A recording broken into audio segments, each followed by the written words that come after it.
On est en route vers le bureau, on va aller faire un peu de chiffre sur un nouvel immeuble qu'on vient d'acheter à Pont-Rouge. Ben ça va être cool, ça va être vraiment... Chris, ça va être un cours pas mal plus haut qu'une année de cégep ou d'université, cette affaire-là. À Pont-Rouge, on n'a pas payé bien cher, là, on a payé 272 000 pour l'immeuble. Ben, on met tout le temps le prix qu'on a payé ici ou le prix qu'on pense payer à peu près. Après ça, on calcule notre taxe de bienvenue, fait que tu vas sur Google, tu marques taxe de bienvenue Québec, tu marques ton prix d'achat, ça te donne ta taxe de bienvenue. Je compte tout le temps une année, moi, de taxes, comme s'il n'allait rien se passer dans le building. Ça fait partie de mon coût d'acquisition. J'avais mes taxes municipales qui étaient à 3 000 $, les taxes scolaires qui étaient à 230. Ça, je compte tout le temps 1 500 $ pour notarier la transaction, fait que pour transférer le building du vendeur à l'acheteur. Les inspections, là-bas, c'est un petit bâtiment, fait que j'ai pas payé pour faire des inspections. On est allé nous-mêmes avec l'équipe de construction, pas besoin d'avocat dans ce dossier-là, pas besoin d'évaluateur agréé non plus. J'ai marqué pègre de l'environnement.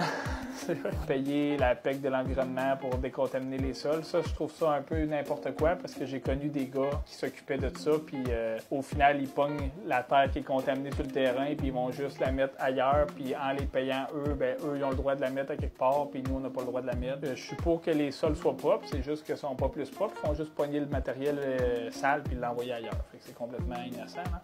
Après ça, étude de sol, ben là-bas, j'avais pas besoin d'en faire, c'était le vendeur qui les fournissait. Ça faisait un coût d'acquisition total de 2,80. Là-bas, j'ai compté une toiture, fait que j'ai mis 10 000 $ sur la toiture au cas où qu'elle serait pas correcte, parce qu'il y avait de la neige quand on a visité. En 5 pylônes, c'est le locataire qui paye ça. Après ça, j'ai mis 3 conteneurs à 700 $ pour stripper le building en dedans, arracher l'extérieur. J'ai mis 5 000 $ pour modifier l'entrée électrique où on n'a pas de travaux de plomberie.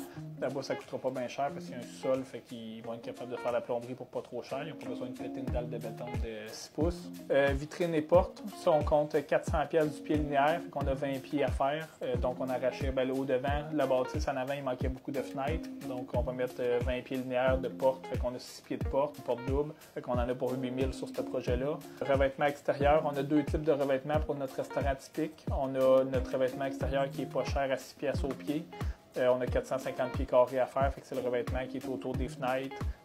Puis le revêtement qui est cher, c'est le revêtement de couleur, fait que c'est notre entrée rouge. Là, on paye 26 $ au pied. On a pour 8 000 $ de tôle dans ce projet-là. Après ça, je mets toujours un budget d'architecte, même si on a nos architectes à l'interne, 1 500 $ d'architecte. J'ai mis 3 gars pendant 4 semaines, fait que j'ai mis à peu près 40 000 de main-d'œuvre. Souvent, c'est là que c'est un peu plus dur à budgéter. Une semaine, tout stripper l'extérieur, puis recommencer à mettre la tôle ou faire les trous de fenêtre, poser la fenêtre. Une semaine framer puis poser la tôle de la tête. 3 semaines, on devrait être pas pire, puis une semaine de buffer. Fait qu'on devrait être bon avec ces budgets-là. Mais 10 000 $ de matériaux. Là-bas, le gros morceau, c'était l'asphalte. On a 8 000 pieds carrés d'asphalte, à peu près à 5 $ au pied, à peu près 40 000 $ d'asphalte. On a 1 000 $ de terrassement pour mettre des plantes à gauche puis à droite. On a besoin de mettre une nouvelle machine de ventilation à 20 000 pour être sûr de ne pas manquer de fraîcheur parce qu'avec les fours rapides, c'est chaud. J'avais 145 000 de travaux à faire. Je me mets tout le temps à peu près un 15 % d'imprévus, fait qu'une vingtaine de mille en imprévus, fait que ça me fait un coût de projet de 445 000. Tous les projets qu'on fait, on met tout le temps 30 % de mise de fonds. On refinance jamais nos buildings, fait que